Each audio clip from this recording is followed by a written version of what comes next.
যা কখনো কি ভেবে দেখেছেন যে আমাদের এই ভারতেই এমন কিছু জায়গা আছে যেখানে একটা ভুল পা ফেলা মানেই জীবন শেষ? আজ আমরা ভারতের সেই সব নিষিদ্ধ জগতের খোঁজ করব যেগুলো আগাগোড়ায় রহস্য আর বিপদে ঘেরা। চলুন শুরু করা যাক এই রোমাঞ্চকর যাত্রা। একবার শুধু কল্পনা করুন, নিজের দেশেই এমন একটা জায়গায় গিয়ে পড়লেন যেখানে দেশের কোনো আইন কানুনই চলে না, যেখানে প্রত্যেকটা ছায়ার আড়ালে বিপদ ওত পেতে আছে, আর বিনা অনুমতিতে ঢোকার পরিণতি হতে পারে মারাত্মক। দেখুন, এই নিষিদ্ধ জায়গাগুলোর কয়েকটিতে ঢুকে পড়াটা কিন্তু কোনো ছোটখাটো ব্যাপার নয়। একটা ভুল পদক্ষেপের অর্থ হতে পারে সোজা গার্ডদের পিছনে, যেখানে অপেক্ষা করছে কঠিন জেরা আর গুরুতর আইনি ঝামেলা। আবার কিছু এলাকা আছে যেখানে পরিস্থিতি আরও অনেক বেশি ভয়ঙ্কর। ভাবুন তো সেই সব হাই সিকিউরিটি জোনের কথা, যেখানে পাহারাদারদের দেখা মাত্র গুলি করার নির্দেশ দেওয়া আছে। মানে একটা ভুল নড়াচড়াই হয়তো জীবনের শেষ ভুল হয়ে যেতে পারে। আর তারপর আসে সবচেয়ে ভয়ের জায়গাগুলো, যেখান থেকে খুব কম মানুষই নাকি ফিরে আসে। এমন কোনো জায়গায় ঢোকার সাহস হবে কি যেখান থেকে হয়তো বেরোনোর আর কোনো পথই নেই? আমাদের এই অজানার পথে যাত্রার প্রথম স্টপ হল রাজস্থানের সেই কুখ্যাত ভানগড় দুর্গ, যাকে বলা হয় ভারতের সবচেয়ে ভুতুড়ে জায়গা।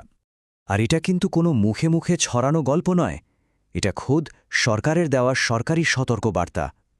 যখন প্রশাসন আইন করে কোনো জায়গায় সূর্যাস্তের পর ঢোকা বারণ করে দেয়, তখন বুঝতেই হবে যে ব্যাপারটা সত্যিই কতটা গুরুত্বরে। ভানগড়ের অভিশাপের পেছনের গল্পটা কিন্তু বেশ রোমাঞ্চকর।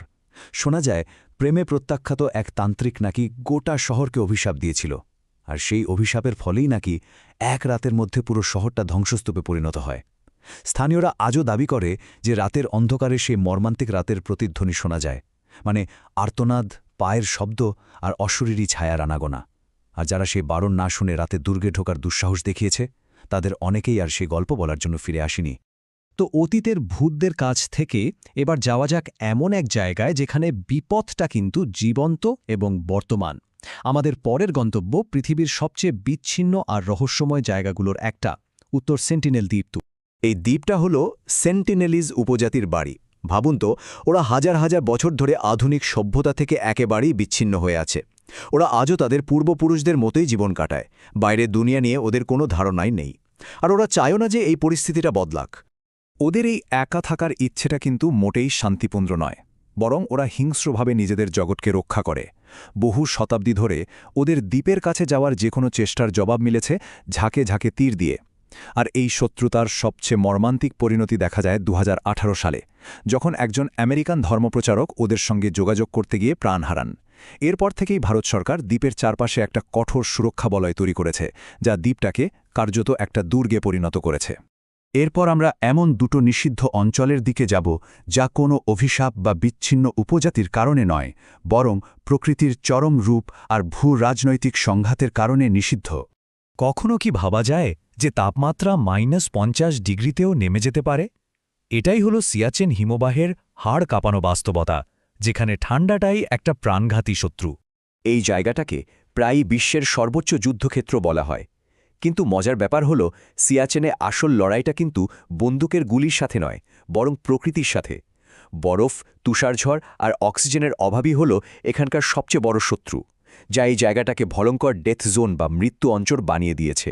এই দুটো জায়গা যেন নিষিদ্ধ সীমান্তের মুদ্রার এপিঠ-ওপিঠ। একদিকে সিয়াচেন হল এক বরফের দুর্গ, যা তার ভয়ঙ্কর প্রাকৃতিক পরিবেশ আর একটা সক্রিয় যুদ্ধক্ষেত্র হওয়ার কারণে দুর্গম। আর অন্যদিকে আকসাই চীন হল একটা রাজনৈতিক হটস্পট। ভারত আর চীনের মধ্যে একটা সংবেদনশীল আর বিতর্কিত এলাকা হওয়ায় সেখানে দিনরাত সামরিক নজরদারি চলে, যার জন্য সাধারণ মানুষের প্রবেশ একেবারেই অসম্ভব। আমাদের তালিকার শেষ জায়গাটা প্রকৃতি বা অলৌকিক কোনো কারণে নয়, বরং আধুনিক নিরাপত্তার চূড়ান্ত পরাকাষ্ঠার কারণে নিষিদ্ধ।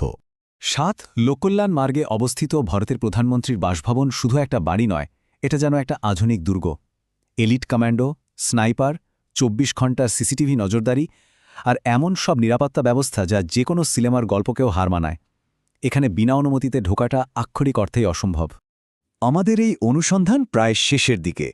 ভাবলে অবাক লাগে, তাই না, যে অভিশপ্ত দুর্গ থেকে শুরু করে বিচ্ছিন্ন উপজাতি, বরফ শীতল যুদ্ধক্ষেত্র আর রাজনৈতিক দুর্গ, আমাদের এই চেনা পৃথিবীর মধ্যেই লুকিয়ে আছে এমন সব নিষিদ্ধ জগৎ যা হয়তো চিরকাল আমাদের নাগালের বাইরেই থেকে যাবে।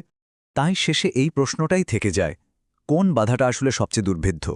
কোনো অলৌকিক অভিশাপ, বিচ্ছিন্ন উপজাতির তীরধনুক, প্রকৃতির নির্মম শক্তি, নাকি আমাদের নিজেদেরই তৈরি করা ইস্পাত আর নিরাপত্তার প্রাচীর? উত্তরটা হয়তো এটাই বলে দেয় যে আমরা আসলে কোন জিনিসটাকে সবচেয়ে বেশি ভয় পাই।